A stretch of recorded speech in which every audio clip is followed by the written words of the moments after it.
আইনশৃঙ্খলা পরিস্থিতি একটা ইস্যু, কিন্তু যখন দলীয় নেতাকর্মীদের এমনকি যুবদল ছাত্রদলের মারামারিতে পর্যন্ত ঢাকা শহরে আমরা দেখছি যে সন্ত্রাসী হচ্ছে, এবং বিভিন্ন জায়গায় আপনি সিলেটের ঘটনা জানেন, হবিগঞ্জের ঘটনা জানেন, যেখানে সরাসরি সরকারি দলের ছাত্র সংগঠন এবং যুব সংগঠন সাধারণ মানুষের ওপর হামলা করছে। 2 জন মারা গেছেন, একজন সালাউদ্দিন, আরেকজনের চোখ উপড়ে ফেলা হয়েছে। এই জায়গাগুলো সত্যি সত্যি আমাদেরকে আতঙ্কিত করে যে তাহলে সামনে কি আছে। আমরা প্রজেকশন যখন করি তখন আমরা ভয় পাই।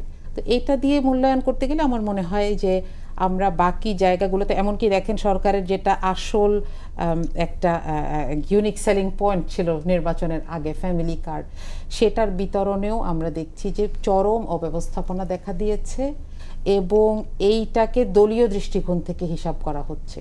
আমি এটা সবসময় বলেছি, আমি আজকেও আপনার কাছে বলি, এটা বলে শেষ করছি, যে বিএনপিকে গভর্নমেন্ট হয়ে উঠতে হতো, যেটা বিএনপি দল থেকে গভর্নমেন্টে নিজেকে মানে চেঞ্জ করতে, এই ট্রানজিশনটা করতে পারছে না এখনো।